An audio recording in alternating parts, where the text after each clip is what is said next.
Dwight, give us some examples of some of the fat that you found in the budget. Well, I was looking at some of the computer equipment that goes around at Town Hall there, and we basically have services for our computer. And I was willing to give back, like I said, monies back to the library, $10,000, and the museum. However, some of the reckless spending that goes around there didn't make sense to me. We have someone cutting and pasting town board minutes, planning board minutes, putting documents on a website. Basic computer work. Basic computer work, not even computer work, but basic administrative work that can be done by administrative staffs to upload items up to the website. However, I get a voucher. The voucher says $3,995, roughly $4,000, to have an individual cut and paste items to put on our website. Now, I have to tell you, when I first came on board in January, I was doing this for free. I was cutting and pasting and loading things up to our website. It's not in your job description, though. It's not in my job description. But you did it for a reason, though. I wanted our town website to be up to date. And one of the first things I do is you look at the budget, you make sure your first impression of a town, if you don't know the town, is you go to the website nowadays. So you go to the website and things are in disarray. So I take it upon myself to do that. So I find out now we have someone cutting and pasting, putting things on there, and charging enormous amounts of money, which I wanted to stop. So I took control of the website. I taught our recreation department, the two ladies there, to how to use it. I gave them codes. They, to this day, are uploading things to the website for free, and they're doing it from their level as a recreation department. By department. By Each department. Should do this. Yes. However, back in April, there was a written resolution by the town board removing me from handling the website. I was furious with something like that, a written resolution. But the result is that the town is now paying somebody to do something that you were doing for free. Absolutely. And teaching the department heads to do. They should be teaching the department heads to do it. And we're in November, almost another year since I've been doing this. And they said I commandeered the website. I didn't commandeer it. If I did commandeer it, then maybe great, because I would have saved $4,000 to the town. But yet they continue, and I hate to say they, but they continue to let this reckless spending go on. And I want it to stop, especially now with this global crisis that we have. And it will eventually reach us next year. And I don't want to cut any jobs in the town. I don't want to cut any services to the town. I want the reckless spending to stop. Cut the fat. Yeah, well, would that be enough?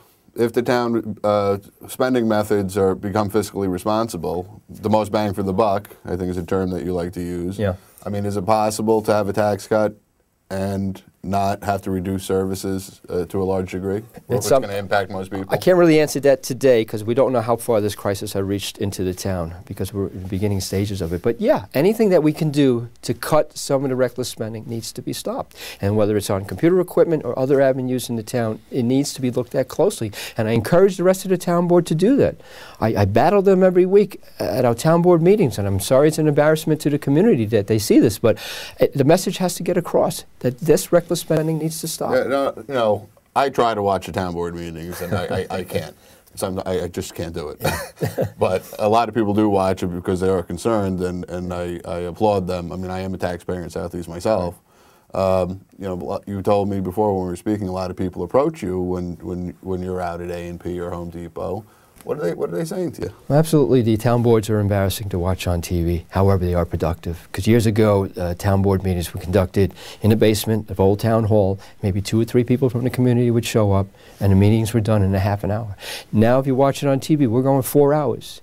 And it's not because we want the camera time. It's 4 hours of a very important business. And a lot of these things that I fight hard for, I get voted down. I want the people to understand when you come up to me in Town Hall, or you come up to me at Home Depot or the A&P, and a lot of you have, I explain to you, I'm here to fix it. However, we live in a democracy. There's 5 members on the town board. And if the supervisor and I vote for the community or against the community, that's only 2 votes. The other 3 challenge us, and then the vote is dead. However, I will bring that up again over and over at a town board meeting. Is this what people tell you when you meet them in public? Absolutely. Keep going? Keep going, keep fighting for us, because whether it's $85 an hour for something that they're spending their money on, they want it to stop. I will say to them, I'll bring it up every meeting, even though they tell me, other council people tell me, we voted on it, it's a dead issue.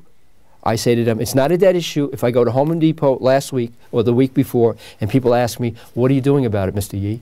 And I say, well, you know what? What I'll do for you is I'll bring it up again, and I'll bring it up over and over again. That has to be a very difficult situation to be in. You know that you're You're outgunned. I'm outgunned. I'm outvoted. But you're not outspirited. I'm not outspirited, absolutely not, because when I go to the community, my kids are in the Brewster School District, my wife has a business in the community. You have a stake. I have a stake here, and people complain that, oh, Mr. Yee, you don't like I love this community. I want it to do well. So when I go to the Home Depot or Blockbuster and they grab me and I try to run out, I don't want to run out to do it, but I say, you know, I'm going to fight for you. It's 2 votes against me, but I need the community to speak up and say, keep going at it. Now, what are some other examples of the fat in the budget that you found in your research? Some of the fat in the budget, attorney fees, town attorneys that we employ now. There's a lot of fat in that budget. I think it's something that the supervisor is going to be coming on the show. Right. I talk about, but if you give me some, the folks at home a little maybe preview of it. In Putnam County, we have Carmel as the largest community with 38,000 people roughly, and then Southeast, or the Village of Brewster, as the 2nd largest community. Carmel pays their town attorney $125,000 a year. Southeast, believe it or not, we pay $246,000 a year, which is a lot of money. Thank you, Phil. It's a lot of money. It's a lot of fat in that.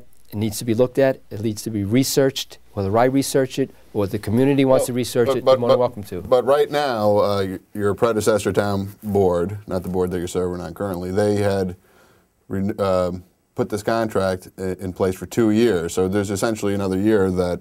Well, you know, Mr. Marin, all I can do is, like I go to Home Depot, I want to make it loud and clear. It's 2 years. We're stuck with it. But get ready. When it's over, the people need to come out and say, listen, why?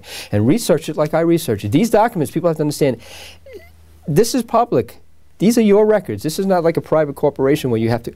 These are your records. Well, you're entitled to them. If people at home want to look into these things, I mean, can they contact you and they can contact me. Tell them what to look for. I mean, they have the right under a FOIL. Absolutely, FOIL is basically FOIL, which is the Freedom of Information Act law, which allows people to fill out a form, submit it, get those documents to them, and research it. My goal in the beginning, again, with the supervisor, was to get these documents online, to put it onto the website, so that people can just sit at the luxury of their own home to say, yeah, let me just pull out a document here.